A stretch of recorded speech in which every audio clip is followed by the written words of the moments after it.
Last time on Blue Lock, Isagi's team are the first to clear the second selection, followed by Nagi's team and 5 more teams, making the tally of players left in Blue Lock 35. But while among the other teams Isagi sees familiar faces, he's shocked to find out his friend Kunigami not being among them.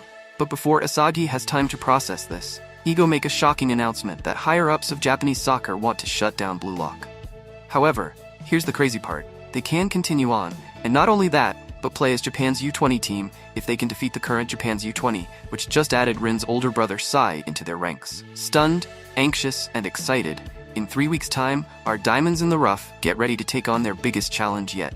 The new season starts off in dramatic fashion, where we see a flashback of Rin and his older brother Sile on a soccer field.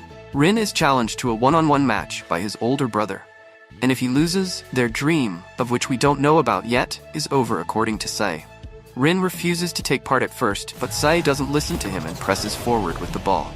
Rin tries to defend, but in a swift action, Sai is already ahead of him with the goal wide open to him. At this instant, Sai questions Rin's training in the last 4 years and shatters their dream with an effortless goal. In the next scene, Igo receives a call from Bharat Suda of the JSU, who first thanks Igo for the large success of the upcoming Blue Lock vs Japan U20 match, only to then mock his Blue Lock full of strikers and their chances against Japan's finest U20. But Igo is unfazed and reminds him that Blue Lock is going to revolutionize Japanese soccer. We then see Igo addressing all the remaining participants of Blue Lock, telling them they will now compete to become the world's #1 egoist by taking on the U20 in 3 weeks' time. As the participants start questioning Igo about their chances against a team with proper team balanced in all aspects of the game, while they're all just strikers, Igo quickly silences them and starts announcing the names of the current top 6 at Blue Lock. Rin the prodigy in first as expected, followed by some new faces. Meanwhile, Isagi listens anxiously, hoping his name will come up. The last player is left, and it is Nagi. Visibly upset at this, Isagi makes a face, as if Nagi had eaten the pizza slice he was saving for later. Upon Mr. Mild-mannered glasses-wearing model's question regarding how the ranking is based, Igo answers that No. 1 and 2 are the only 2 who managed to score against the World 5, and the rest are based upon their performance thus far, evaluation by the World 5 and by Igo's arbitrary whim.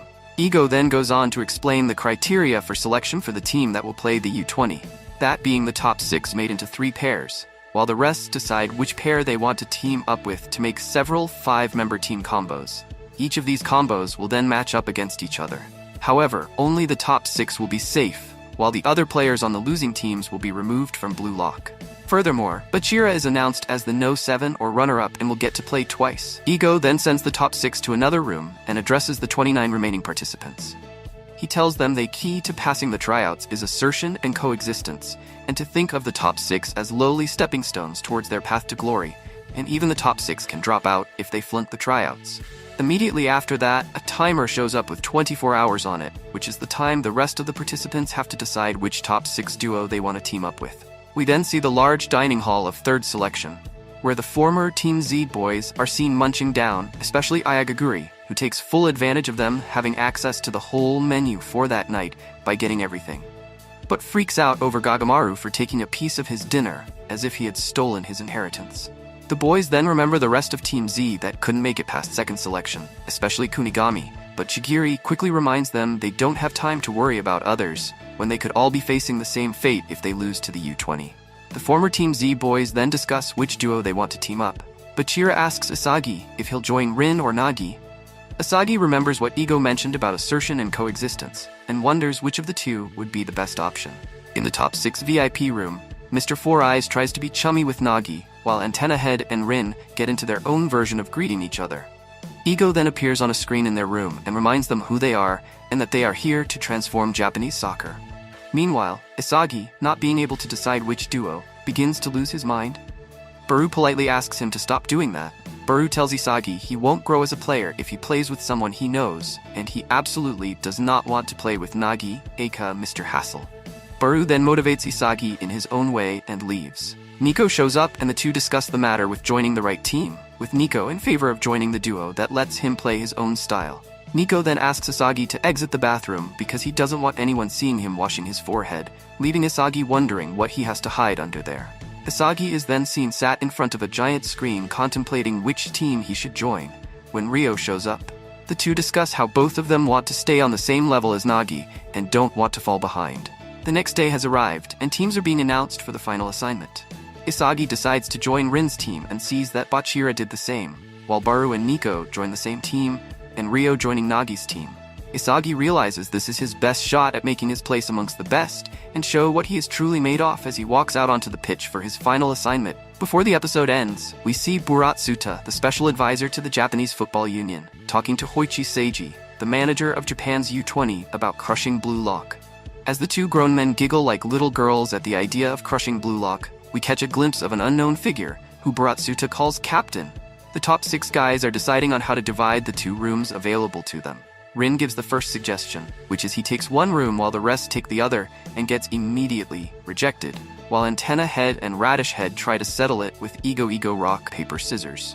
Upon Spikehead's suggestion, they decide to point at the person who they don't want to share a room with, and everyone points at Rin, which means his original idea of him having a whole room is back on, which the others realize quickly and scratch the idea.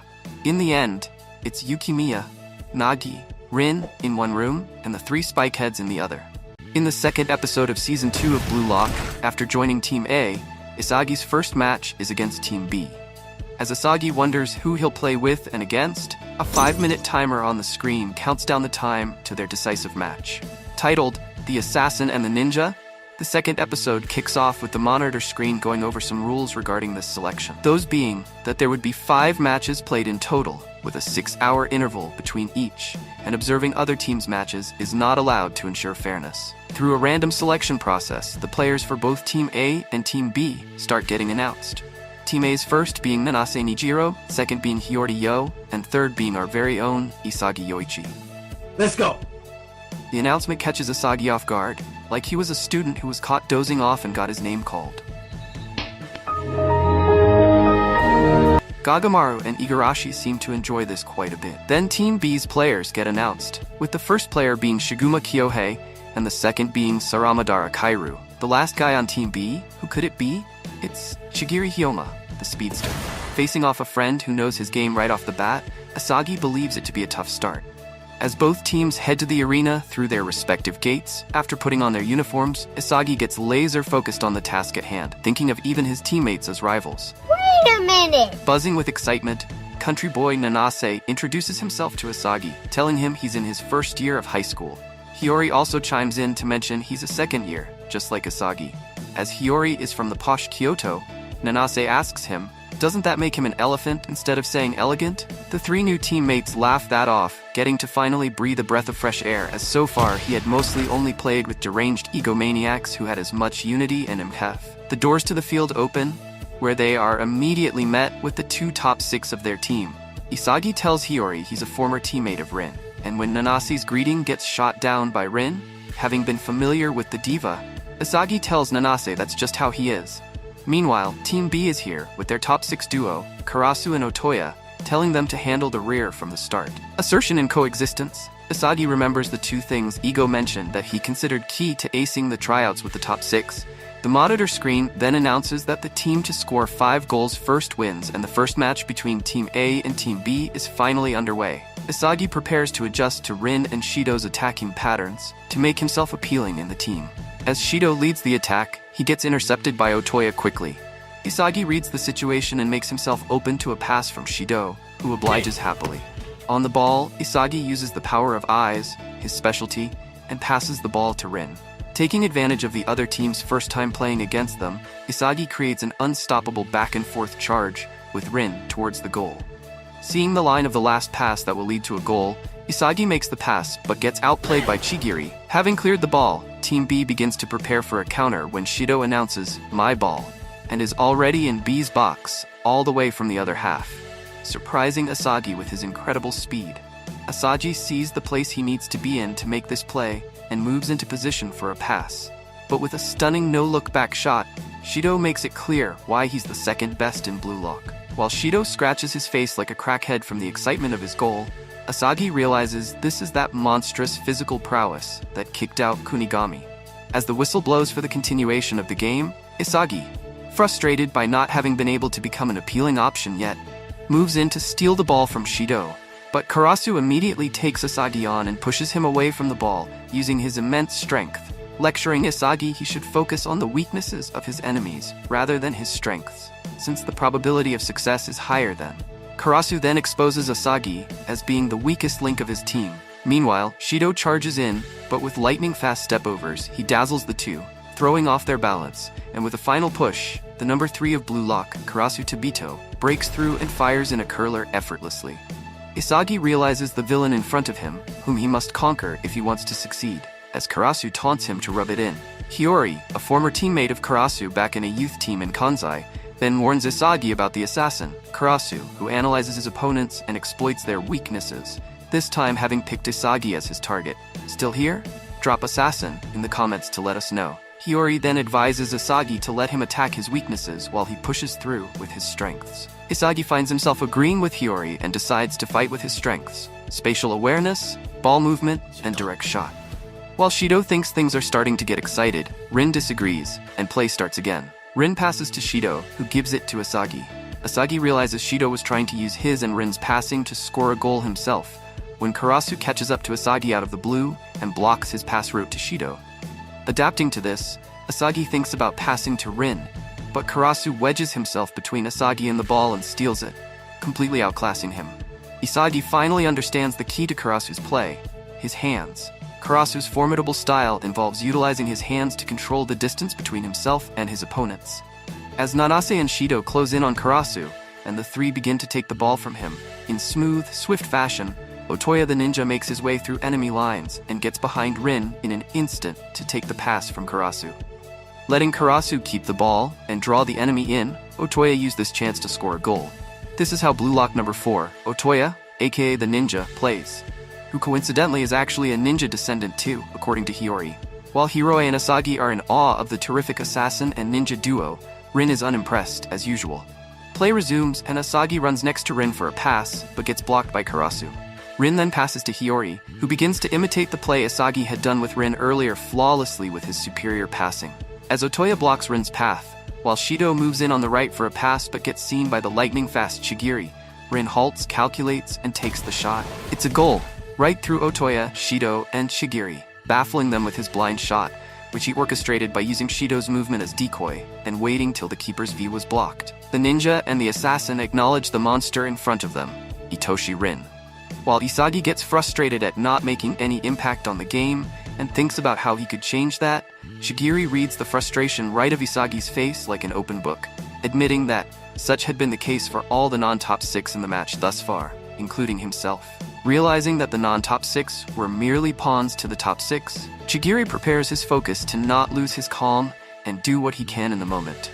Play resumes again, and Shido has the ball with Karasu already on his case. Chirigi understands that he won't get the ball in the center where the more agile Otoya was already present, so kicking into top gear in the open space, Shigiri sprints along the right wing, dashing forward to create a pass opening like a locomotive in top gear, leaving Isagi in the dust. Karasu sees Shigiri's intentions and lofts the ball to him. Shigiri receives it, but Rin, having anticipated this, is already in position to defend against him when Shigiri sees the ninja bursting forward to an opening and passes it behind Rin to Otoya, who makes the score 2-3 with an impeccable finish. Isagi gets frustrated by Shigiri, who, using the assertion and coexistence method, was able to create new possibilities for his team's attack pattern and made himself acknowledged before him. Seeing Hiyori do what he can to be involved, Isagi decides to position himself in front of the goal and wait for a chance to hit his direct shot but gets covered by Karasu. Isagi sees the ball fly towards him from Hiyori, but it wasn't meant for him. Rather, it's for Rin or Shido? The two arrive at the same position to get the ball but collide into each other and lose it to Shigiri, who thinking quickly passes it to Otoya, who gives it to Karasu, and Team B takes the score to 2-4. Rin and Shido bark at each other like dogs. Taking note of this glaring flaw in his team, Isagi finally begins to see the pieces to his chance at creating an appeal. With Rin and Shido butting heads and showing not a shred of chemistry between themselves, Team A is right on the brink of losing. Having struggled throughout the whole match thus far, not knowing how he could make himself useful and cement his value in his team, Isagi finally understands what he has to do: become a link between Rin and Shido. With this newfound strategy, can Isagi finally make an impact in the game? And can he do so in time before his team and hopes are eliminated? We find out that and more in Episode 3 of Blue Lock Season 2. Having been the very best of the best by playing soccer just to score goals for themselves, Rin and Shido clash together instead of cooperating and linking their games. Not having any options, Isagi decides to go with it after all. The whistle sounds and play resumes. Rin tries to redo his previous back-and-forth play with Hiyori again, but Otoya is not too keen to let that happen and blocks off Hiyori's pass to Rin. That's when Isagi calls out to Hiyori for the pass. But Karasu won't just let that happen and cover Isagi. As Isagi struggles to lose Karasu, Nanase pounces forth.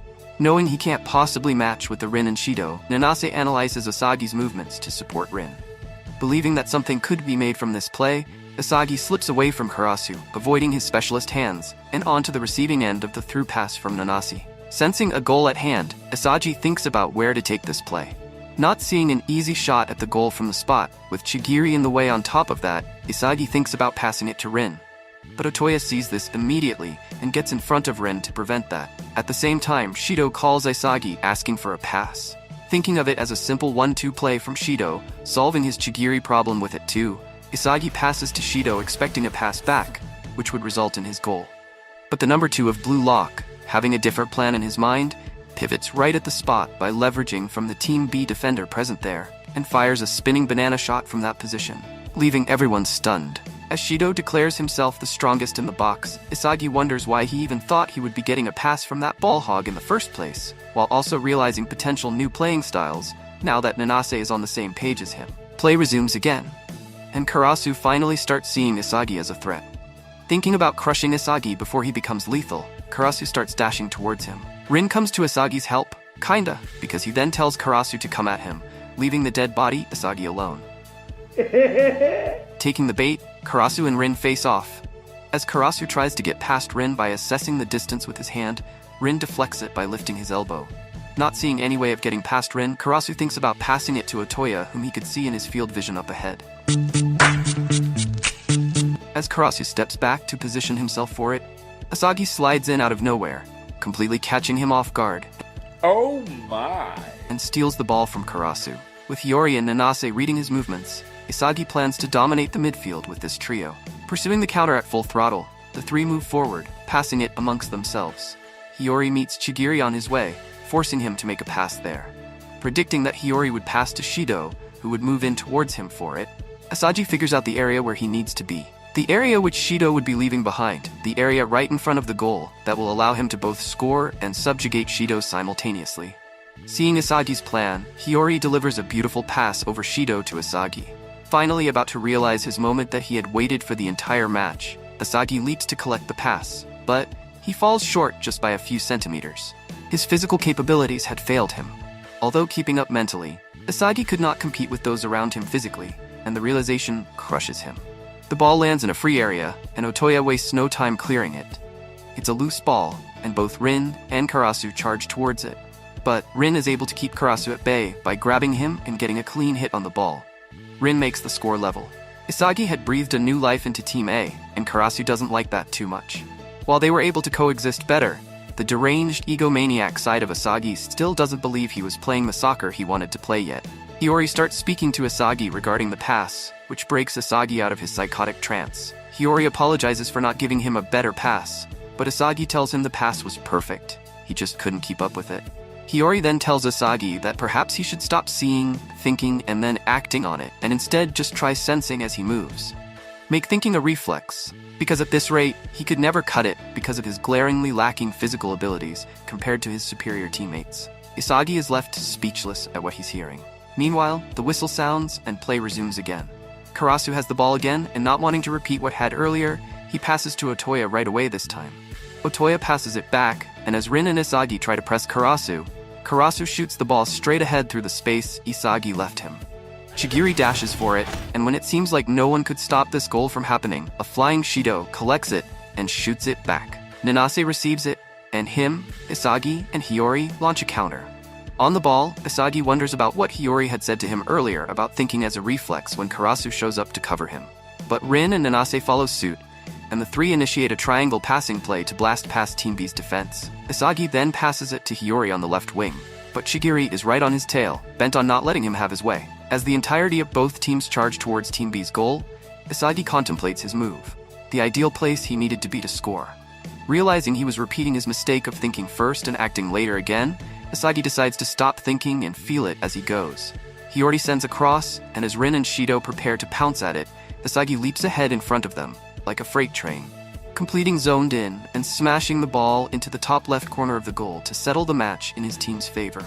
As Isagi tries to process what just happened, an elated Nanase jumps on him, bringing them both to the ground, asking him how he did that. Isagi tells him he wasn't sure either since he just left himself to his senses and moved into the right place. As Nanase praises Asagi's brilliance, Isagi politely asks him if he could stop crushing him like a crate of eggs and get off. Shido comes up to them and praises Isagi too, while Mr. Too Proud to actually admit it, Rin complains to Isagi for stealing his goal, acknowledging him in his own way. Meanwhile, Ego calls what Isagi did stepping foot in the mechanism of a miracle. We fast forward a little bit and Team A's next match is against Team C, whose last player to be announced is Ryo. As Ryo looks on at the screen, thinking he finally made it to a place where he could play alongside Nagi again, on the other side at the top 6's waiting area, Mr. Four Eyes brings Nagi his jersey, telling him it's time. Overflowing with excitement for the match at hand, Nagi tells him, "Let's do this!" Blue Lock additional time. Shigiri asks Otoya the all-important question. Is he actually a ninja descendant? Otoya confirms this and, upon Shigiri's request, shows him his ninja art. At the beginning, it looks like he's actually about to perform some cool ninja technique, but it's just a kabedon, aka the act of fiercely slapping the wall next to a woman to woo her.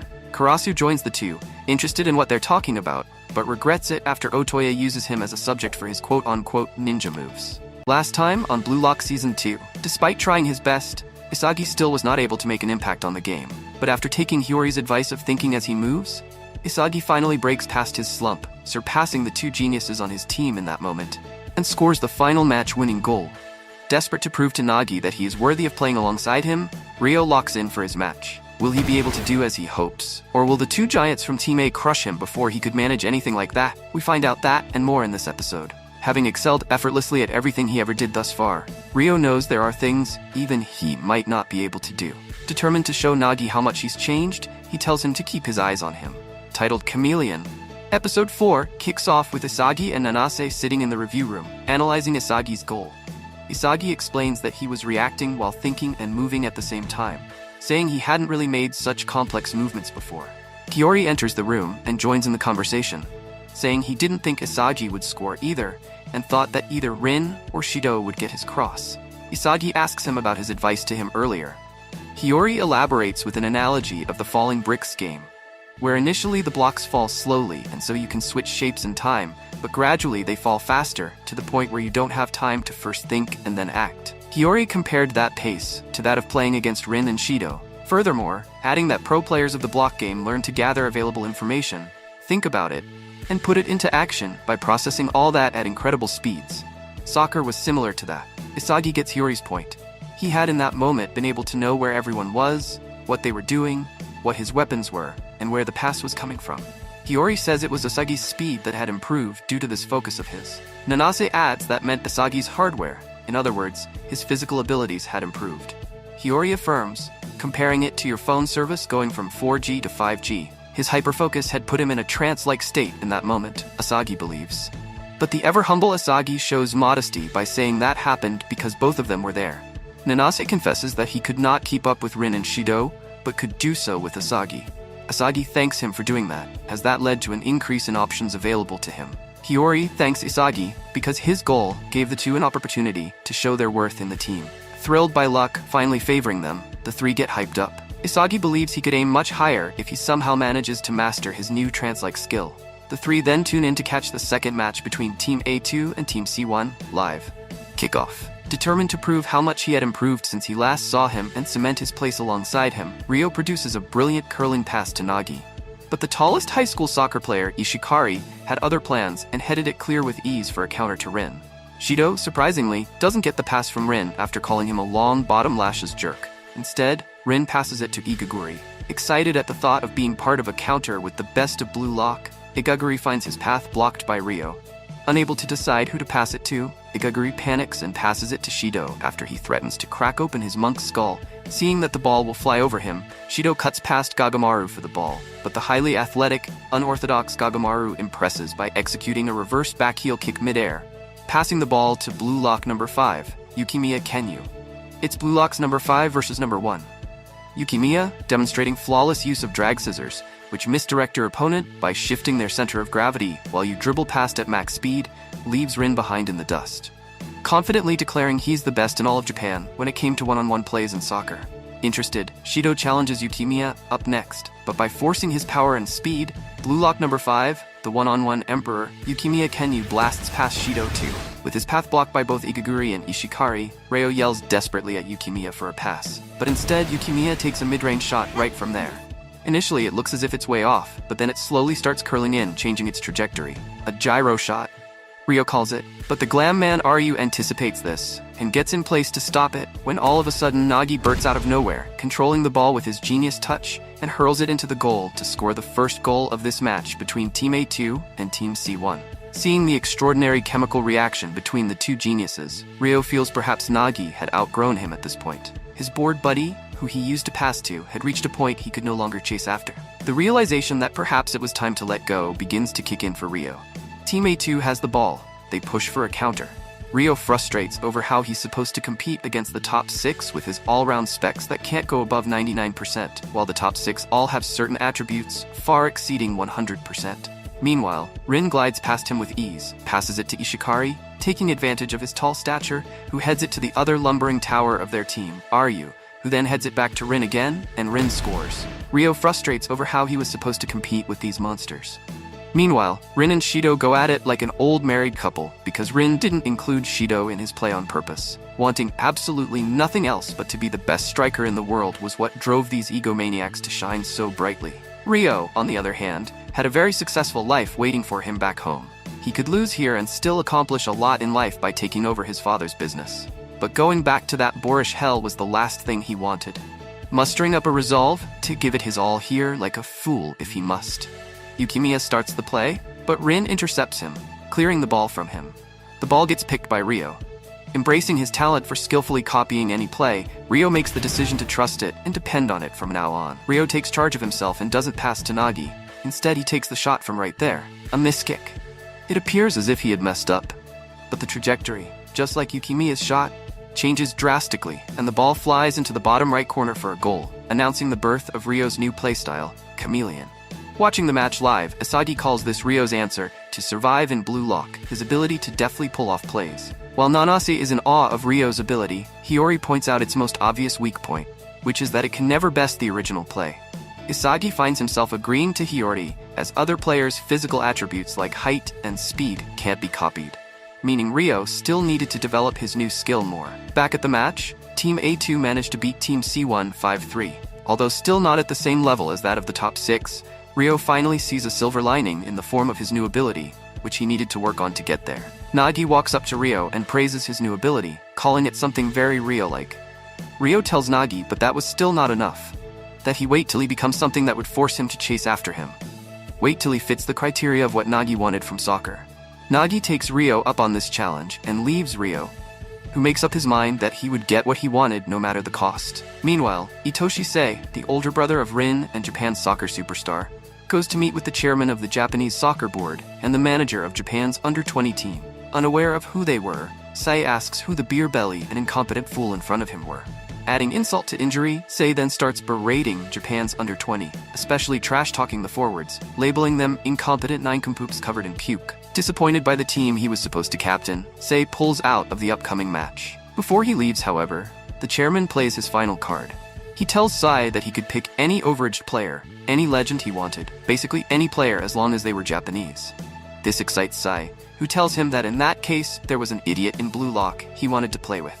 Last time on Blue Lock Season 2, after finally getting a chance to play by Nagi's side again, Ryo showed Nagi how far he's come by awakening his new play-copying ability, the Chameleon. Meanwhile, at the threat of leaving Blue Lock, Itoshi Sei sets a shocking last-minute condition, which is that he gets to pick any one player from Blue Lock. Who could this mystery player that caught Sei's eye possibly be? And how will this affect the rest at Blue Lock? We find out in Episode 5 of Blue Lock Season 2.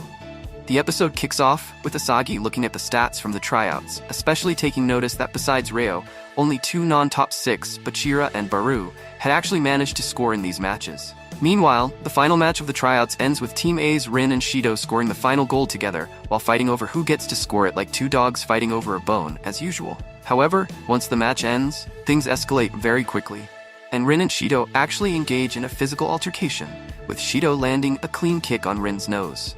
Shido then goes in for another, when Ego electrocutes him almost into a fried chicken to stop the fight. Ego then addresses all of Blue Lock, telling them that he was finally going to announce the final 11 in just 6 hours. While reviewing who to keep in the final 11 and who to not, Ego receives a phone call from the chairman of the Japanese Football Union, Buratsuta. Although we don't find out the nature of the call till a little later on. Meanwhile, Isagi and the rest of the remaining Blue Lock players wait anxiously in the hall for the timer to finish. Isagi thinks about his chances of making the final 11, as he was among the only 4 people who scored goals and weren't in the top 6. Shido, however, is suspiciously absent from the place for some reason. The timer finally comes down to 0, and the elusive Ego finally makes his second live appearance in front of the Blue Lock players. Ego announces that this selection is based on the goal average of the players in Blue Lock, as scoring is the essence of the game. Finally, the names of Blue Lock Final 11 start getting revealed, starting off with the vanguard of the team, the cornerstone around whom the whole will be centered. That honor goes to the top player of Blue Lock, the player with the highest goal average of 2.5 goals per match, the moody genius, Itoshi Rin. Next up, due to his exceptional physical abilities, Kagamaru Gin is the goalkeeper of the final 11. For left and right center-back positions, it's the tall glam man, Ryu Jubei, and the sharp-minded Nico Iki. For side-back positions, it's Chigiri Hyoma on the right and Bachira Meguru on the left. For the role of the defensive midfielder, who connects the defense to the offense, it's the one who is best at keeping the ball whilst also being good at analyzing the game. It's Karasu Tabito. Coming to the offense, the duty of being the forwards of the team falls on Otoya Eita and Yukimiya Kenyu, who will push ahead by combining Otoya's stealth and quickness and Yukimiya's one-on-one dominance. At the core of the attack, stationed right next to Rin, it's the guy with the most exceptional ball control in all of Blue Lock, Nagise Shiro. Finally, Ego announces the final player to make the final 11, the player that had the highest compatibility with Itsuhi Rin, who could not only coexist alongside him as his shadow, but also subjugate him to score himself. The final piece of the puzzle. It's Isagi Yoichi. Isagi is over the moon at making it on the team, while others who couldn't do so look on in frustration and anger, especially Baru, who looks like he could erupt like a volcano any second. Yukimiya then asks the question that was poking everyone's mind. Why isn't Shido in the team? Ego answers that due to Shido's extreme ego, he would be detrimental to a team based around Rin, and so he planned to keep him in reserve as a joker card that he would only use if he had to substitute Rin. Although that has since changed as Ego discusses Buratsuta's call from earlier, finally. As Ego begins to tell them about Sai's condition, we see Shido strapped up in a confinement room somewhere like Hannibal Lecter when Sai comes in. Sai tells Shido he'll set him free, but in exchange, he had to go give him his ego and go berserk for him on his team.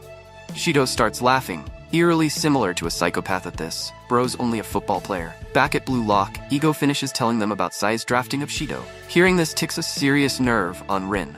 Ego then announces a 15-day training schedule for the Blue Lock 11 to train in until their much-anticipated match against Japan's under-20.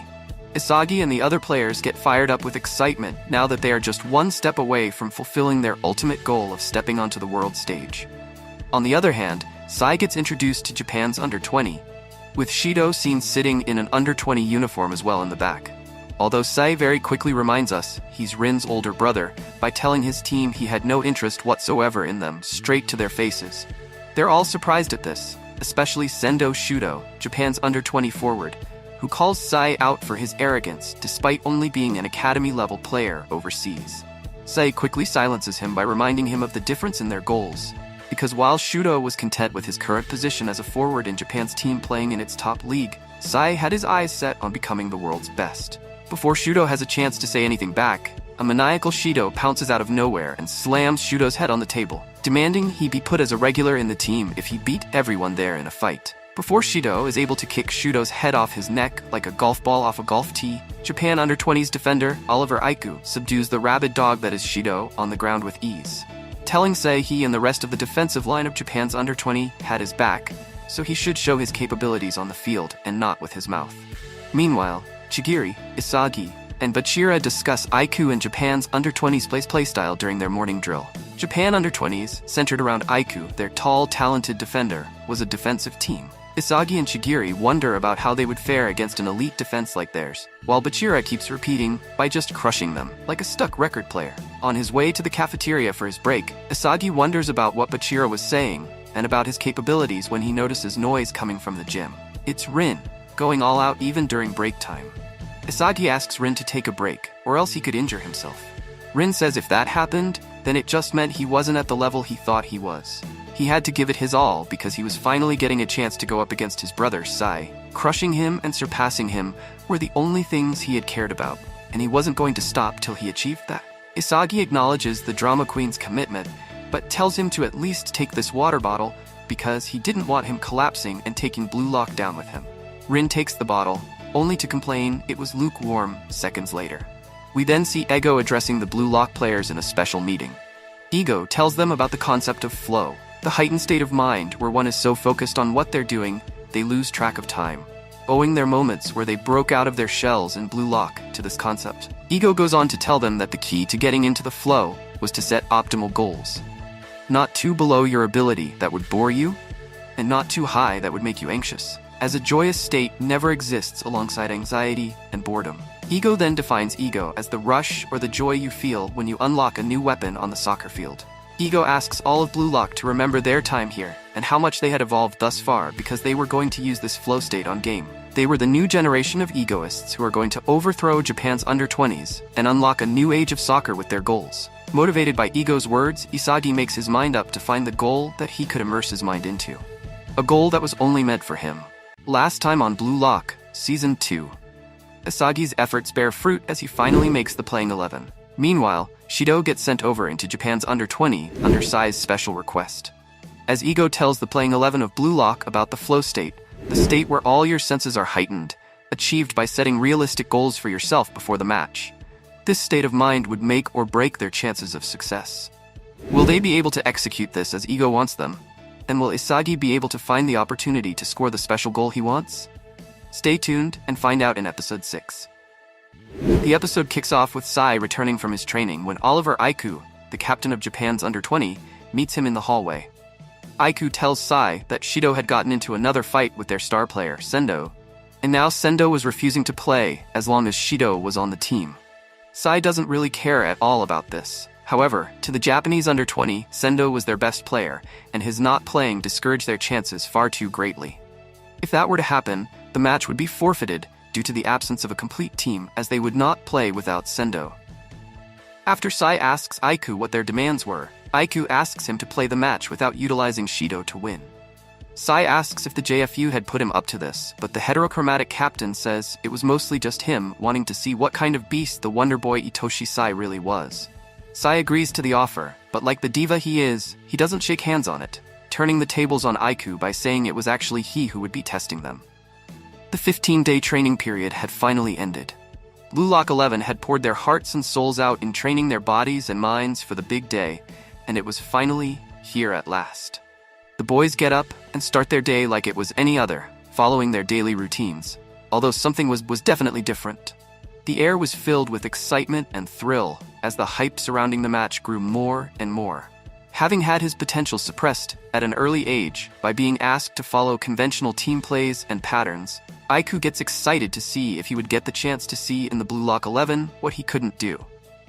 The preparations are underway at full throttle at the stadium, while Rin mentally prepares himself with some meditation before the match. Thinking about his younger days when he would go and watch his older brother play and dominate, although now he was no longer in the sidelines but facing against him, the stadium starts packing up with more and more fans, excited to witness this exhibition match between the mysterious, super hyped, all-striker-based team Blue Lock and their beloved national under-20. The JFU had not wasted any opportunity to cash in on this massive event by selling jerseys, keychains, and all other kinds of merchandise there. Isagi's parents also arrive, excited to see their son play in such a big match, although hearing people have a little too much confidence in the under-20 makes them a bit nervous for their son and his team. Less than 15 minutes remain on the clock till the match finally begins as fans start taking their seats, thrilled to see Sendo and Sai in action. Meanwhile, in the Blue Lock locker room, the Blue Lock boys get into their new jerseys, wearing ones that represent Blue Lock for the first time. Bachira asks Isagi how he looked like a girlfriend looking for her boyfriend's approval, and Isagi tells him he looked good. The realization that they were playing against the Japanese under-20 team starts kicking in, but that doesn't put out the flame that had been lit in their eyes. Shigiri finds it hard to believe that they had actually made it this far when Nagi points out that this was just the beginning of the very long journey ahead. Ego joins the boys in the locker room, looking not too shabby in a Blue Lock manager suit himself. Ego then reveals who made it to the bench spot on the team. Raichi, Hiyori, Tokimitsu, Reo, and Bro, and even Igarashi all managed to land a spot there. As Ego tells them to be ready to jump into the game at any moment, Igarashi stands frozen with excitement as if he had won the lottery or something over making it onto the bench. Ego then shows the boys the lineup for the under-20, with a very peculiar thing about it, that Shido was missing from it. Ego then tells the team the time to show Japan and even the world what Blue Lock was truly capable of was finally here. Rilling them up by telling them to win this match and carve a permanent positive impression of Blue Lock onto the entire world, telling them to remain focused and bold and do everything they could to win this match. Arriving at the walkout tunnel, Blue Lock's players notice the Japanese under-20 already present there. Rin, Blue Lock's superstar, who also was their captain, leads the way to the end of the tunnel, where he finds his arch-enemy, his older brother Sai, standing adjacent to him. While Rin stares daggers at his brother, who could not care less, Aizu, the U-20 captain, tells Isagi that they would not be playing Shido today and that they will be stopping Blue Lock from scoring any goals. The entrance doors open, and both teams start walking onto the field. The deafening sound of the enormous crowd, the blinding floodlights, and a sense of nervous exhilaration engulf Isagi as he wonders about how far he's come. Isagi begins to doubt how he will even play in front of such a big crowd, but then shifts his mind into believing he can, and he will. Rin, standing right next to him, gives Isagi a solid chop to the back of the head to make him snap out of it and calm down. The two teams finish getting in position, and the referee sounds the whistle for the start of the highly anticipated Blue Lock versus Japan's under-20. Blue Lock starts with the ball, and the formation they decide to go with is a 4-5-1 formation with Rin up top. The plan was to start off with a triangle position with Karasu and the two center backs, while the two fullbacks would move forward, changing it into a 3-6-1 nitro formation that utilized more players in the middle. The aim was to create a super flexible formation that could only be done by using an all-strikers team that could produce a goal from utterly anywhere, called the Blue Lock system. Rin passes the ball to Isagi, who quickly gives it to Bachira. On the ball, Bachira comes across the defensive midfielder of the under-20, Hayate Haru, but dazzles him with his impeccable dribbling as he beats him with a swift air rush turn, shocking him and fans alike. Looking for the right man to pass to in that current time, Bachira lands on Isagi as he generates a beautifully crafted pass that would certainly land right at his feet. That's when the key defender and captain of Japan's under-20, Oliver Aiku, decides to show them how it's done by clearing the ball from that height, baffling both Isagi and Bachira. Isagi is in awe of this super defender's game awareness, speed, and physique as he starts to get an idea of what they were actually up against. Aiku tells Isagi that on the soccer pitch, the strikers were often considered burglars who stole the balls, while the defenders fell into a more police-like role in getting them back, and that he should know well that he wasn't a policeman that would let a little burglar like him steal any balls. As Team Blue Lock gathers their heads around this stunning defensive play by the under-20s defensive juggernaut under the loud noise of the crowd chanting "Aiku, Aiku," Isagi believes he had found the wall that would lead him towards his flow as he gets fired up and tells Aiku he'll need a collar if he wishes to stop him. Oliver takes the challenge from the young soccer star with open arms, and the episode ends there. Last time on Blue Lock Season 2, the wait finally came to an end. Match day between Blue Lock 11 and Japan's under-20 had arrived. Their nerves racking, yet their spirits pumped, the Blue Lock boys start the long-awaited match with an aggressive attack right off the bat. But when Aiku stops a seemingly unstoppable cross, it becomes clear that things weren't going to be easy as Isagi locks his sights on his next target. Oliver Aiku, the defensive cornerstone of under-20. Will Isagi be successful in conquering this defensive titan, or will the under-20 just steamroll through Blue Lock, crushing their dreams in the process? Find out now in Episode 7. Having had a taste of what it's like to go up against the pros, the Blue Lock 11 realize that they're going nowhere with Aiku guarding the center the way he is.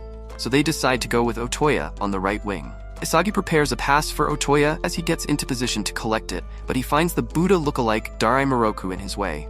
Able to predict Otoya's off-the-ball movements perfectly, Darai keeps Otoya covered by not allowing him a way ahead to collect the pass. Isagi is surprised that someone could keep Otoya at bay like that. Isagi then passes the ball over to the left winger, Yukimiya Kenyu, the best one-on-one guy among all of Blue Lock. Although before Yukimiya gets the chance to show off his skills right away, Neru Tepe of the under-20 faces off against him as soon as he's on the ball. Yukimiya manages to slip past him at first pretty easily, but Neru is right next to him the next second.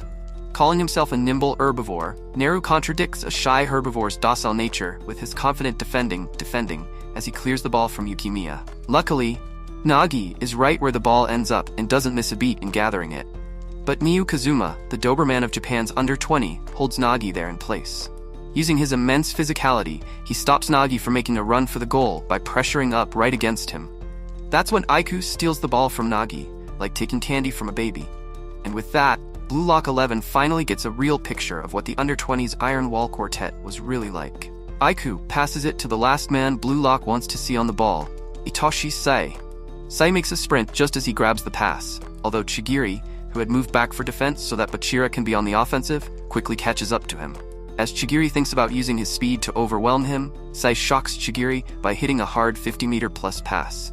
Japan under-20's left winger, Sho Kento, is on the receiving end of this glorious pass, who immediately passes it on to Kitsunezato Teru, their right winger, before Ryu even has a chance to defend. Karasu takes on Kitsune, but after a little fancy footwork, Kitsune passes it back to Sai. Having demonstrated a perfect use of the Catenaccio counter, which uses strong defensive play to stop opposing goals and then counters catching them off guard. Sai starts looking dangerous near the goal. That's when Nito and Chigiri step in to stop him in his tracks. Sai stuns everyone with his quick thinking and vision as he delivers a stunning looping pass to the under-20 forward, Sendo. Sendo makes solid contact and sends the ball flying towards the goal. But thankfully, it doesn't end in a goal thanks to Gagamaru's Gagamaru punch. The ball falls towards the left corner, and Sai dashes after it. Sai then shows everyone why he's called the Genius Sai by hitting a goal from an angle few could even think about attempting a goal from. The entire stadium jumps with excitement over this beautiful goal. Their chants weigh heavy on the Blue Lock boys, who start feeling like NPCs in Sei's world.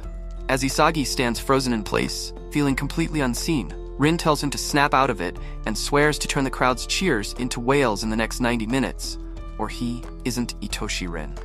The under-20 team comes over to Sei to congratulate him on his goal, but Sei, being the problematic diva he is, doesn't want to get along with them even in moments of triumph. Calling them losers, especially roasting Sendo for missing such an easy goal that even a monkey would have scored after Sai had stopped himself 3 times from scoring just to get this lackluster team going. Sendo doesn't take well to being called someone who's worse than a monkey, but Aiku calms him down, telling him to not miss any more chances moving forward. Using their 4 elite defenders, the Japan under-20 team had stopped the Blue Lock attackers in their tracks. And then, stealing the ball from them in this confusion, they launched a counter starring Sai that delivered them a goal at the end of it. This was the playing style of Japan's under-20 soccer team. Isagi thinks hard about a way to work around this strategy of theirs that was proving to be so formidable. Meanwhile, at the bench, Henri shows concern over the final training camp drills not playing out like they expected. Ego, however, expected this as things change completely in the real thing. Mental state, muscular tension, and stagnant thinking are all variables experienced in the actual thing that oftentimes lead to a failed performance in the actual event, no matter how successful the training was. Mental stress was the main culprit in all of this. Although there was one way to overcome this problem: improvisation. Through ad-libbing, Blue Lock 11, using the ego-fueled soccer that had been beat into them at Blue Lock, could make their way out of this slump. And Ego had complete faith that his diamonds in the rough were capable of that. Trying to not occupy his mind with useless thoughts, Isagi clears his head for the task at hand as Blue Lock 11 resumes play with possession. Wakatsuki Itsuki, the defensive mid who looks like he might have a fascination with eating brains, squares up against Rin to block him. Rin makes a short pass to Isagi, who was hovering right around him, and the two leave the under-20 midfield in the dust with the quick link-up play. Passing the ball to Bachira, Isagi and Rin gallop to the front. Joining Nagi to make it 3-2 in favor of Blue Lock, Isagi splits up to take position for the goal. Aiku takes on Isagi, while Kazuma takes on Nagi. Although Nagi insists he be given a pass, Bachira has his eyes set on the player who could utilize it the best, Itoshi Rin. As Rin elegantly collects the pass, Ego praises Rin's improvisation, believing his awakening would set the tone for their victory. In an attempt to show up his older brother, Rin keeps going until he almost crosses the corner line, stops, and takes a shot right from there at the goal. The shot is great, and the angle is perfect too, but a slight graze of the keeper's gloves prevents the ball from becoming what would have been a sensational goal. The ball rebounds from the goal and falls to Yukimiya, although Neru is once again in his way. Spotting his teammate in a pinch, Isagi circles around Yukimiya, confusing Neru if he'd pass or take it ahead himself. Yukimiya charges ahead himself and drills a cannon into the top right corner. Aiku, however, is able to block this as well somehow, and the ball rebounds to a free zone. Darai rushes to clear it, but getting payback for earlier, Otoya beats him to it as he takes his shot at the goal. But the deranged Doberman of Japan's under-20, Kazuma, stops the ball with his bare face. The ball flies into the air and starts falling in Nagi's direction. Two under-20 midfielders hasten towards Nagi to prevent him from doing anything, but Nagi, with the help of his superior ball control, controls the ball between his shin and foot, transitioning it into a tap lift, and with a glorious jumping turn, Nagi Seishiro introduces himself to Japan by scoring the first goal for Blue Lock 11. The whole world freezes, it seems, as though someone had stopped time itself.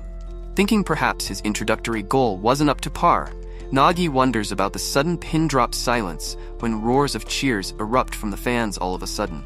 All in awe of the mind-blowing goal they had just witnessed, Aiku recognizes the allure of the all-striker team finally, as they prove they could be quite potent if the circumstances were such. The episode concludes with Nagi celebrating his goal by sitting cross-legged on the field with his fist to the sky, basking in the excitement of the entire stadium that was going wild over his goal. Last time on Blue Lock Season 2, the Blue Lock 11 face a setback as Sai produces a brilliant goal from the side, reminding everyone why he's called Sai the Genius. However, after much struggle, Blue Lock 11 equalizes through a stunner from Nagi. How will the under-20 respond to this, and will Blue Lock 11 be able to capitalize on this? Let's find out in Episode 8. The episode kicks off with the world still simmering in the masterpiece Nagi just cooked up.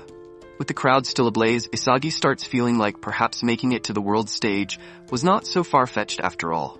Upon Henri's curiosity over why their team's attack suddenly started working, Ego tells her it all started from Rin's goal attempt through sheer ego-charged improvisation. Ego elaborates further by saying, in any field, the losers always try to find an excuse to justify their failures when things don't go as planned. However, the select few who, despite initial upsets, keep pushing on, looking for alternatives, are the ones who end up succeeding in the end. Rin was the trigger to that in Blue Lock, and Isagi was the key to awakening Rin. Picking up on the same thing Ego was talking about, Isagi goes over to Rin and praises his goal attempt in order to lift his spirits. But Rin takes offense to it instead, catching Isagi off guard for a moment. To Rin, everything was bent on scoring the goal. Whatever he did prior to that was irrelevant if it didn't end up in a goal, no matter how impressive it was. Rin also points out Isagi's ego, reminding him how he himself split halfway to find a goal for himself. This constant tussle of trying to get one over the other was what drove them, what made their dynamic work. Isagi agrees with Rin on this, and gets even more determined to find his special goal. 30 minutes have passed, and the game resumes again at 1-1. It's the showdown between the brothers. Finally. Rin has his emotions on full display as he tries to take the ball from his cool, quiet older brother. Using Rin's tackle against him, Sei executes a block and turn flawlessly, although Rin is able to read this just in time to hang on. Barely. Sei then schools his younger brother by doing a cross elastico, nutmegging his brother in front of the whole world while muttering to Rin that he would never surpass him as long as he behaved as his younger brother. With the first round of the battle between the brothers awarded to Sei, the under-20 launch a big counter led by him. However, over at the defensive end, Nico, Blue Lock's censor, who with his vast field vision could predict and prevent enemy advance, stands waiting. Nico quickly analyzes the pitch, picking Sendo as the most probable person Sei would pass to. He locks on. Successfully predicting Sei's plan of luring him in to disturb their formation, Nico pauses one step early and clears the ball. The ball reaches Karasu, and Blue Lock's counter is on. Karasu accurately analyzes the enemy's three-phase defense pattern.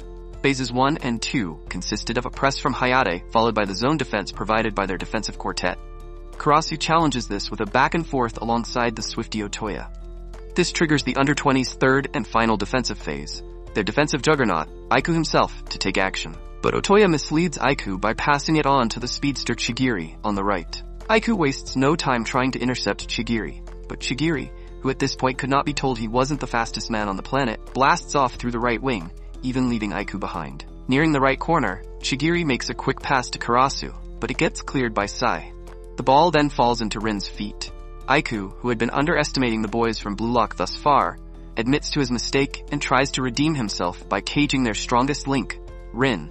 Having observed Rin was right-footed, Aiku blocks Rin's right foot, forcing him to his left. As if the world had stopped for him in that instant, Rin takes a deep breath and strikes the outside of his right foot against the ball, curling it in and scoring a goal, leaving Aiku and the rest standing there like statues.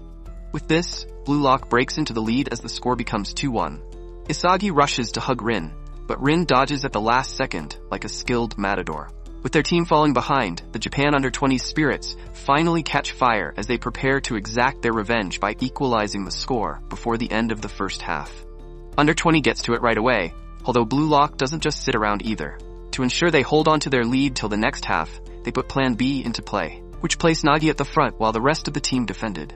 Kitsune passes the ball to Cho, but thanks to Nikko's rightly timed tackle, he isn't able to get enough power on it, and Gagamaru easily blocks the shot. However, the ball lands with Sai, who, as though he had glued the ball to his foot, breaks right through Isagi and Bachira without a problem and fires a terrific cross right at Sendo. Sendo gives it his all to try to collect it, but Rin steals his moment of glory by thrashing the ball clear. Cleared, and with little time left on the clock, Blue Lock lowers their guard, which gets taken advantage of right away by Sei, who fires a bazooka into the top left corner of the goal. Gagamaru is unable to reach it, and the goal seems inevitable when suddenly a flying Ryu blocks the shot.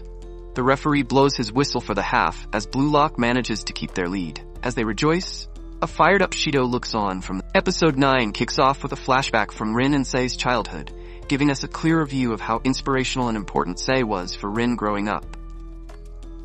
Rin would accompany Sei to his soccer matches, watching his brother obliterate all his opponents as he chased his dream of becoming the best striker in the world, which made Rin curious about it as well.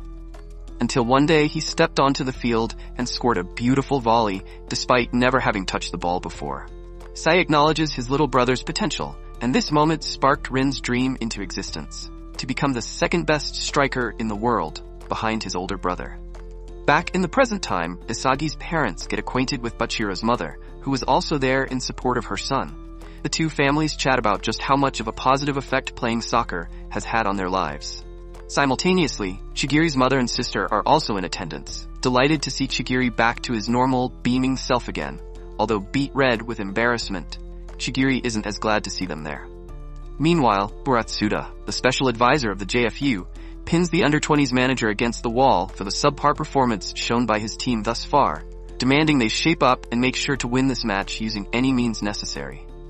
At the Blue Lock locker room, Ryu boasts about his glamorous block, while Reo and Nagi share a brief yet warm moment. Ego then enters the locker room and starts giving a recap of the major events during the first half, pointing out the most important one, which was Rin breaking through their initial slump with his egoistic improvisation that was being supported by Isagi at all times. Rin had used Isagi as a sacrificial pawn at that point in order to get past their ironclad defense. Ego highlights that the team had reached this point because they all had been playing like they were the star of the team. However, that didn't mean they could take it easy from this point on. Ego breaks reality over his team by telling them they had achieved nothing yet. So they needed to continue their main character approach moving forward as well, and keep trying until the very end. Keeping the formation as is, Ego leaves the room, telling the boys to seal the deal now. Isagi resonates with Ego's words and vows to prove himself in the game just like Rin. On the other hand, the atmosphere in Japan's Under-20 locker room is the polar opposite of Blue Lock's. In shambles, the team seeks Sei's input on strategizing their game plan moving forward. But Sei, who is busy moisturizing his face, stuns them by saying he is leaving the game. That was his deal with Aiku. If the team can't keep up with him, he will leave the game. Sei rubs it in further by calling them a lackluster defensive team while praising Blue Lock, who were headed in a far better direction and showed greater potential. Aiku baits Sei, tempting him with his wild card, Shido, who was raving to be let loose on the field. Sei decides to give them another chance, tempted by the possibilities of playing with Shido. Around the same time, Rin sits alone in the locker room, with Sai's words still bouncing around in his mind. Rin thinks back on old times, back when he was a little kid with a simple dream of becoming the best striker in the world alongside his brother. The brothers grew stronger together every day, getting closer and closer to their goal. Sai then got scouted by one of the best soccer clubs in Europe, Royale. The two brothers share a heartfelt moment together the day before Sai had to leave for Spain. promising his older brother he would become the best in Japan to get scouted just like him. The two siblings give each other their word to meet on the world stage as the best in the world one day. Seeing his brother off to better opportunities, Rin pledges to himself to do his best to follow right behind his brother. He carries his brother's team to countless victories. And everything seems to be going well until one day, during a late-night practice, Sai suddenly shows up. Rin welcomes his brother back joyfully, although Sai doesn't express any warm feelings upon seeing his younger brother again after so long. Having experienced the world now, Sai tells Rin he was going to update his dream of becoming the best striker in the world to the best midfielder. Stunned by what he was hearing, Rin corrects him and tells him there was no point in becoming the best midfielder. Sai considers Rin's behavior immature, as he hadn't been out there like he had, as the two brothers get into a heated argument over it. We arrive back at the moment from the very start of the season again, as Sai challenges Rin to a one-on-one, banking their dream of becoming the best strikers in the world on it.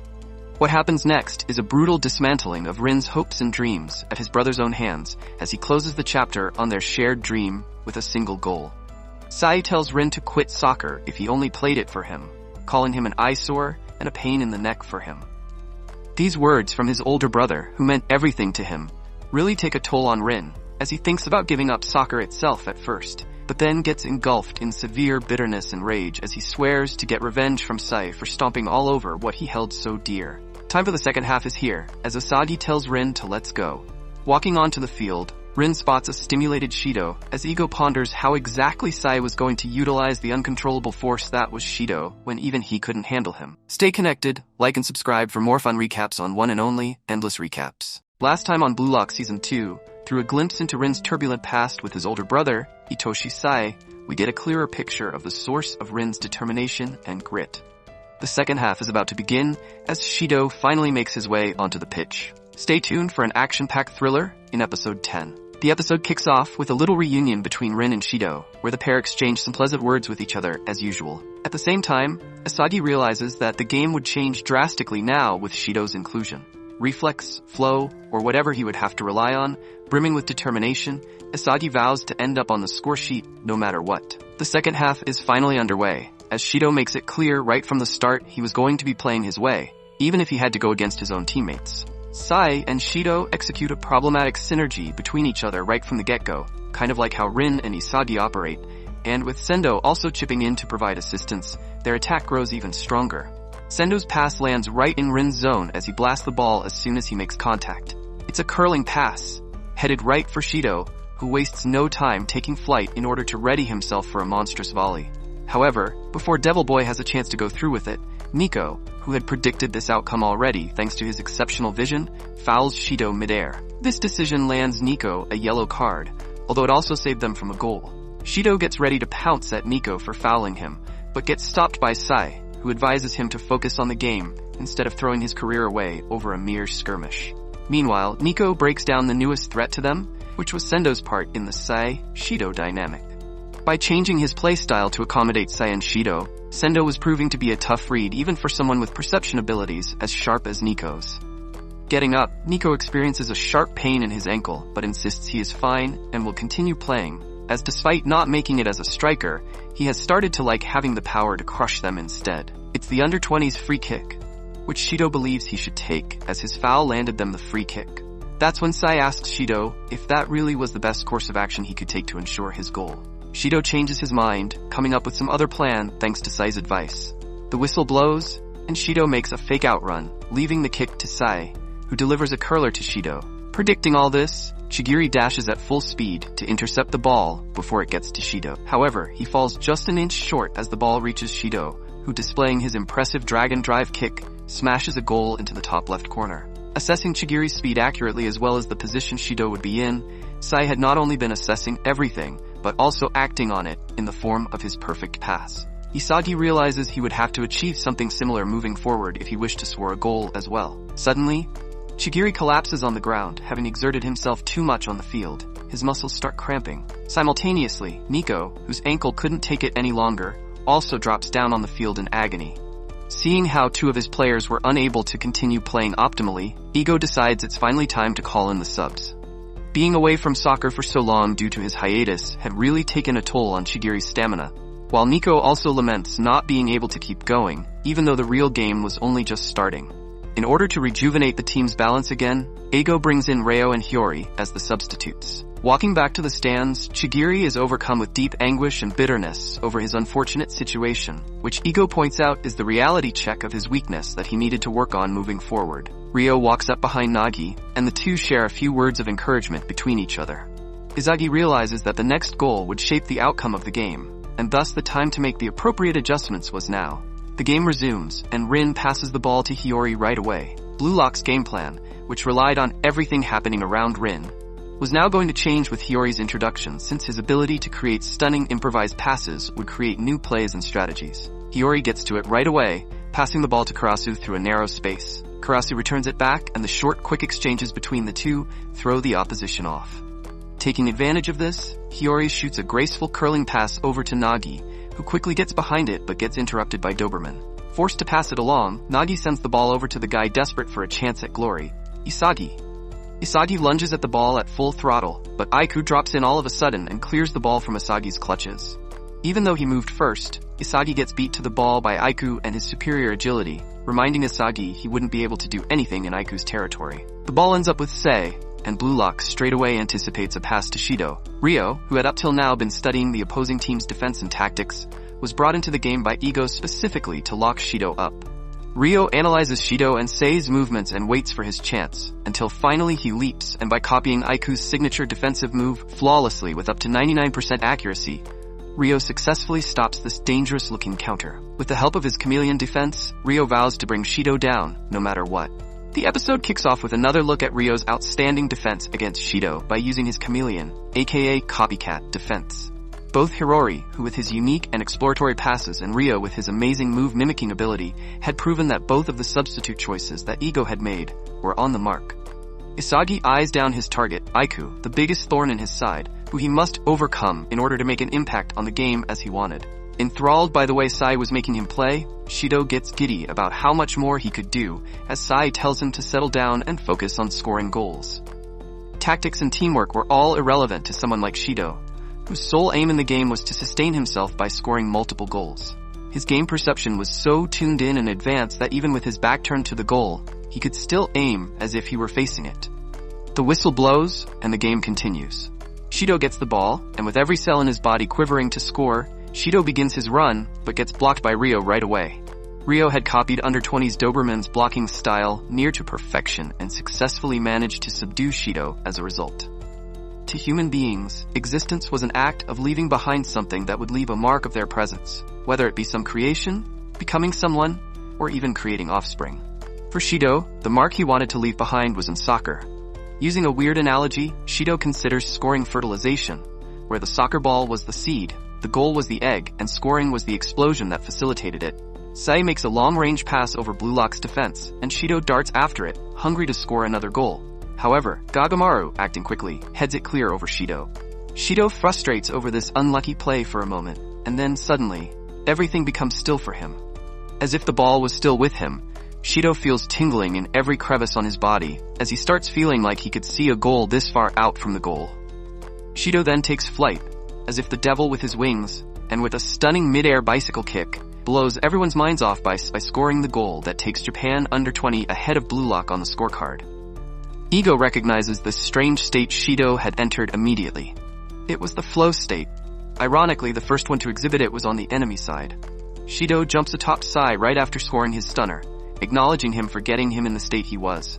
Sai quickly slams Shido on the ground like a taekwondo black belt and tells him to score a hat trick before becoming so chummy with him. Meanwhile, Isagi looks in disbelief and envy over what Shido had just managed to accomplish, the flow state that he had so desperately been chasing after all game. Sai and his challenging passes had pushed Shido up to a point where he had to enter the flow state, and he did just that. Back at the stands, Henri expresses her concerns with Eigo about the direction in which the match was heading and asks for his plans moving forward, to which Eigo replies he has none. However, before she could reply, she got cut off by Isagi, who was there to ask for Eigo's guidance in their tough spot. Eigo tells Isagi that Blue Lock had already won. He elaborates that, with the performance they had put up tonight, Shido and Rin had basically cemented a spot on the Japanese national team already, while all the other skilled players who had shown their worth in different ways were also going to be picked up by big-name universities and domestic leagues. None of that mattered to Isagi, however, because to him and his team, the future wasn't as important as winning right here and now. And so Isagi, brimming with ego, orders Eigo to guide them with a plan that would help ensure that. Eigo gets convinced and puts his final plan into action, which was to sub in Baru. Baru enters the game as the final sub for Blue Lock, replacing Otoya. Everything that had happened so far went just as Eigo had planned, although even he couldn't predict just how fired up his team would be to win. Isagi plans to drive Baru into his strong zone to increase his chance of scoring while also trying for it himself. The game resumes, and Hiyori passes the ball to Isagi. Hayate tries to steal it, but gets beaten to it by Baru, who had been acting on the tactic Eigo had given him, devouring Isagi. Baru tears through enemy defense as he finesses Darai using his chop dribble.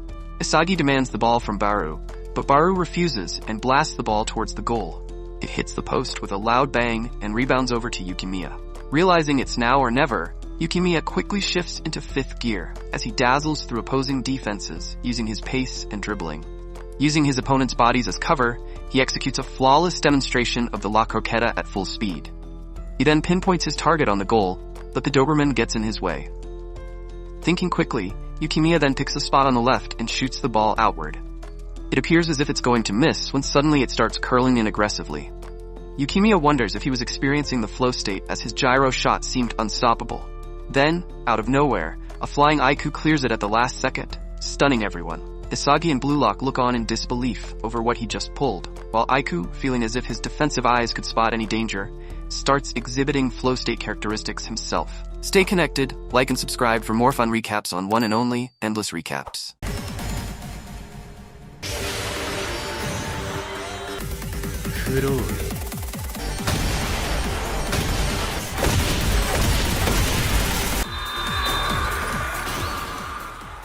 Last time on Blue Lock Season 2, the balance of the game shifted after Shido scored his miraculous goal by exhibiting the highly sought-after flow state.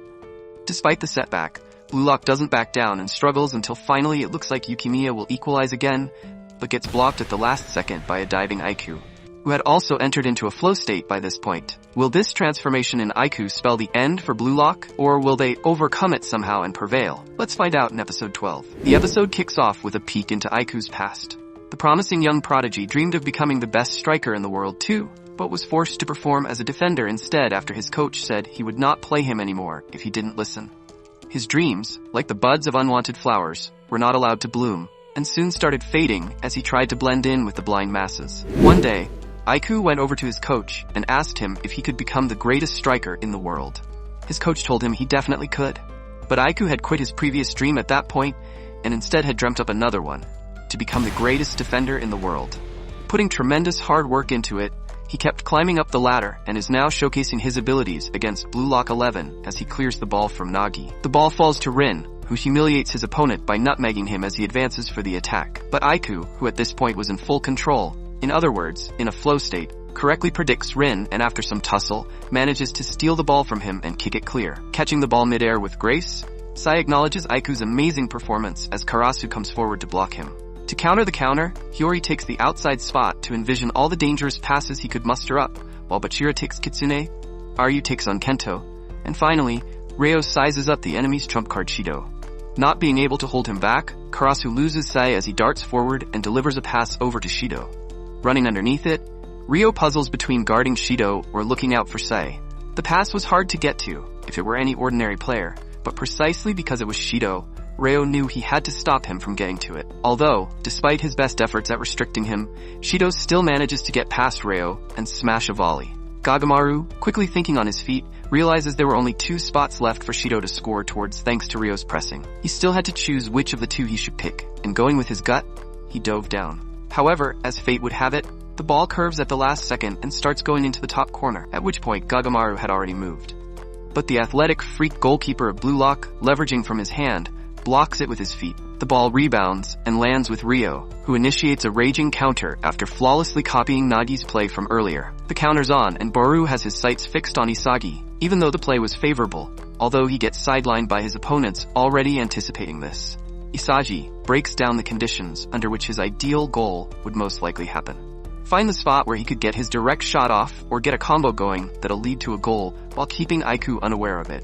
With the aid of Karasu and Nagi, Isagi's chances of finally scoring increase monumentally as he runs ahead for Nagi's pass, with Aiku out of the equation as well. Things look good, but that's when the last man he wanted there shows up, Itoshi Sei. Sei presses Isagi along with his hopes of scoring. However, unwilling to back down now, Isagi pushes hard to prevail and get his foot on it no matter what. But a slight shove from Sei changes all that. Now off his balance, Isagi can't land a convincing kick anymore. That's when he spots Rin and passes it over, entrusting it all to him now. But Aiku was already aware and on Rin, making it difficult for him to maneuver. All of a sudden, Baru comes roaring in like a feral beast, while two defenders try desperately to keep him back. He steals the ball from Rin to execute a super sliding shot goal. The teams both level, and the arena goes wild. After being sidelined by the under-20s defense for going after Isagi, Baru changed up his tactics a bit, and instead started focusing on the plays Isagi was creating. Furthermore, Rin and Isagi's highly synced-up play helped him predict Rin would be there, leading to the goal. The prolific, self-serving scorer then gets a yellow card from the referee for taking his shirt off, earning the nickname Strip King from Nagi in the process as well. Isagi realizes that the goal was only possible because of everyone's efforts, which he considered a team-wide trance state. That was the final piece of the puzzle that Blue Lock needed to succeed. Sai advises their manager to have faith in his team and not ruin the spark they had going on by bringing on subs, while Aiku offers some encouragement to Sendo, emphasizing the battle was not yet over. Aiku, who had made up his mind to not bloom himself now, was thinking about offering a helpful hand if a striker worthy of being the best showed up. But they would have to surpass him before that, as he secretly hopes Blue Lock would. Before the final curtain drops on the episode, Rin vows to score before the match is over. This was his story, and he wasn't going to end it before he had crushed his brother. Episode 13 kicks off with Rin being bitter about Isagi getting all the limelight, especially after his last play. On the other hand, Isagi was basically thinking the same about Rin, how he was the team's core, and the last play was a success because of him. Moreover, getting the team back into that trance-like state would also be essential, because another goal like the one Baru scored was unlikely. Both Rin and Isagi make up their minds to best each other in the time remaining and score their goals. The rest of the team gets amped up as well about going all out to ensure victory in these final 15 minutes of the game. While, on the other side, Sai instructs Shido to let loose and wreak carnage. The game resumes again, and Sai decides it's finally time to take his game up a notch. As if he wasn't playing seriously at all before, Sei starts running through Blue Lock with his dribbling seemingly out of this world now. Even Rin fails to stop him as he soars past him, leaving him behind in his dust. Rin is frustrated over how far ahead of him his brother had gotten when they used to be toe-to-toe in terms of skills back when they played together. Refusing to accept this reality and adamant about crushing Sei, Rin also kicks into final gear, charged by the drive to outshine his brother. Trying to emulate his brother, who had the same blood in his veins, he bursts behind him while analyzing his play. Utilizing a form of passive counter-dribbling, opposite to what natural-born dribblers used, Sei relied on logic to minimize his enemy's threat and create an optimal goal. Having witnessed his brother's soccer philosophy from the very start, Rin names it the art of beautiful destruction as Sei continues to break through Blue Lock's defenses and towards the goal. Shido, who complimented Sei's method of play, was picked precisely because he would, in return, make Sei the best midfielder in the world. Rin tries putting himself in his brother's shoes to figure out where his vision was. Sei reaches Ryu, who desperately tries to figure out if Sei would dribble past him as well. Sai uses this confusion and shoots a perfect curling cross over to Shido at the best possible spot to enable a goal. Shido unleashes his kick, but all of a sudden, Rin jumps in his kick's trajectory and takes it right on his head. Shocked, yet amazed by how much he was willing to shift his gameplay for the sake of winning, Isagi believed Rin was capable of beating his brother now. The whistle for continuation of play blows, and Reo makes a long pass to Nagi. Rin's evolution through the game gives the rest a path, as well as Blue Lock mount a counter with a 5-man attack. With Bachira fitting in as the final piece of the puzzle, Isagi could envision the goal, but then Baru showed up. Bent on going after him solely, he starts attempting to steal the ball from Isagi as he tries to resist him. In the midst of this tussle, Bachira takes the ball and engages in his own counter. Deciding to stop thinking and let his dribbling loose, he bedazzles the enemy with his incredibly high-paced dribbling, followed by a fake roulette. Bachira then comes up against Aiku, his toughest challenge yet. He bounced the ball, pretending to kick it but instead lofted it over Aiku's head with his smash monster lift. Then, in a battle of who gets to the ball first, Bachira taps into his monster flow state as he nudges the ball right before the keeper, sending it gently towards the goal. However, out of nowhere, Sendo pounces at it and clears it at the last second. Stepping his game up as it demanded like a true star, Sendo vows to change Japanese soccer himself as he announces his updated dream of marrying a Hollywood actress. The game's intensity soars to new heights as Rin initiates the under-20s counter now. Kitsune attempts a goal, which Reo deflects. The ball finds Sendo, who wastes no time sending it back towards the goal. However, Baru and Nagi prevent that from happening, suffering mild concussions in the process. The ball then lands at the most dangerous player, Sei's feet, but Isagi is already there to stop him. Sei calmly passes the ball over to the captain and defensive juggernaut of the under-20, Oliver Aiku, who quickly smashes the ball for a goal. All hope seems lost at this point when suddenly Rin dives in front of the shot and rescues the day. Realizing he was the only one who could stop his brother, Rin gives up on his scoring desires for the sake of victory for the time being, and instead focuses on besting his brother. With just 5 minutes left on the clock, the game was heading towards a climactic finish, as both teams refused to give any less than a 100%. Focusing his mind on the spots his brother would want to capitalize on, Rin accurately predicts where he'll shoot to. But Sai, being his older brother, makes sure it will miss him by a hair, and the ball reaches Shido. Thinking it's all over, Rin starts to admit he could never surpass his brother when a raging Isagi comes out and clears it right before Shido can head it into the goal. Time and time again, Isagi had helped Rin out when he was about to lose. Not just him, but everyone at Blue Lock was keeping up with Rin in their own ways. This feeling of not being alone, however, doesn't affect Rin the way it would any normal person. As for an egoist like him, this knowledge made him want to vomit. Having lost his senses finally, Rin sets his eyes on Isagi and pledges to take everything from him. Stay connected, like and subscribe for more fun recaps on one and only Endless Recaps.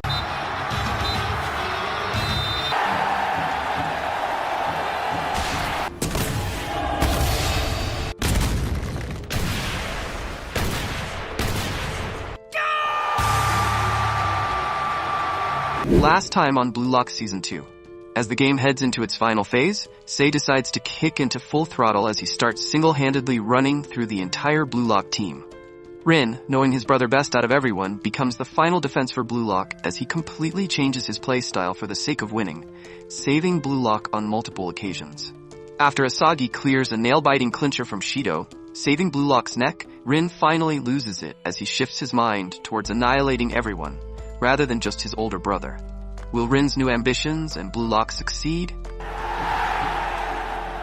Or are Sai and the under-20 still too much of an ask for him and Blue Lock? Stay tuned to find out in the season finale. The final episode kicks off with Rin going into complete berserk mode, with only 2 minutes now left on the clock. The whistle blows, and Hiyori thinks about the next best possible pass that will produce a goal when Rin rushes past him, tongue out and his mindset locked in. His first victim is Neru, the beady-eyed U20 defender known for his quickness. Rin fakes Neru towards the left and quickly changes up by moving to the right, which puzzles him as he crushes his first target. Next up is Darai, the under-20s tattooed monk who specialized in getting behind his opposition. Rin passes the ball to Isagi and asks for a return pass right next to Darai. Darai tries to get behind him, but suddenly finds himself unable to do so because of Rin's hand on his shoulder, preventing him from shifting. Down half of the under-20 defensive quartet, Rin comes across the brutish Kazuma, aka the Doberman, who used his superior strength to subdue his enemies. Rin decides to face the Titan head-on, openly inviting him to use his physical abilities against him. Kazuma does exactly that, but gets caught off guard as Rin brushes beneath him, using his force against him, and successfully beats him as well. Ego claims that Rin had now entered the flow state as he, contrary to his brother's style of beautiful destruction, forced his opponents to bring out their best moves and used those to crush them with. Aiku, using his internal analyzer, sees how much Rin had leveled himself up in such a short span. He tries to weigh his chances of stopping him, but gets shocked when he isn't able to predict where Rin was going with this attack. That's when Shido comes charging out and starts pressing Rin, slowing down his speed. Aiku starts seeing the odds of them holding him down here rise up to 50%. Bent on crushing everyone, Rin runs steadfast towards his goal, while Aiku secretly hopes he would show him the potential of being the next best striker. Rin performs a flawless shoot feint, then quickly reverts to his right to take the shot. IQ, despite falling for the feint, still manages to pounce back and stick his foot out to block the shot but misses. The ball storms through, but unfortunately ricochets off the right post. Sei catches the rebound and lets out a sigh of disappointment at, in his opinion, the half-heartedness shown by his brother. With just 1 minute of additional time added to the clock, it's a race against time now, literally. Sei starts what could possibly be the final counter of the match and starts doing to Blue Lock exactly what his little brother had previously done to his team. He beats a charging, raging Baru first, followed by the elite touch of Nagi.